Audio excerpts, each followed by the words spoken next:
tributes have been paid to the award-winning Ukrainian writer Victoria Amelina.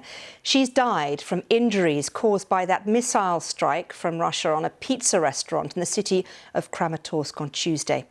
Well, she's now the 13th person to have died in that attack. My colleague Zari Kargar has more details. I want to start my report by sharing a tweet by Victoria Amelina. Just days before she was attacked in that restaurant on the 24th of June, she wrote, "At night I looked at fireballs in the sky from my balcony in Kiev and I listened to explosions. I went to sleep without checking the news. The war is when you can no longer follow all news and cry about all the neighbors who died instead of you a couple of miles away." Victoria Amelina was 37 years old. She was one of Ukraine's most celebrated young authors. She was also an award-winning poet. Since the invasion of Ukraine started by Russia, she became a war crimes researcher. She traveled across Ukraine. This is a tweet she pinned to her profile where she shares a picture of destructions in Ukraine. She says, "I'm a Ukrainian writer. I have portraits of great Ukrainian poets on my bag.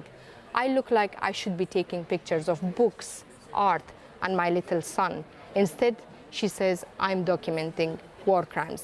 Victoria Amelina leaves behind a 10-year-old son.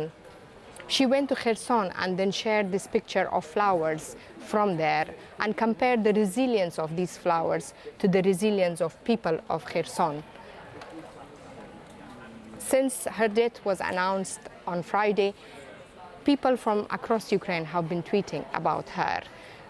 Celebrated authors like Andrei Kharkov, who is a well-known Ukrainian author, he writes about how charitable and kind Victoria Amelina was, sharing a picture of her. A Ukrainian historian, Olisa, writes about how Victoria was documenting Russian war crimes in Ukraine, but instead she became a victim of the war crime herself.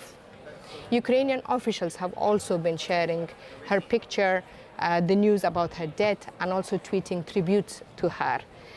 Human rights groups in Ukraine have called her death a war crime.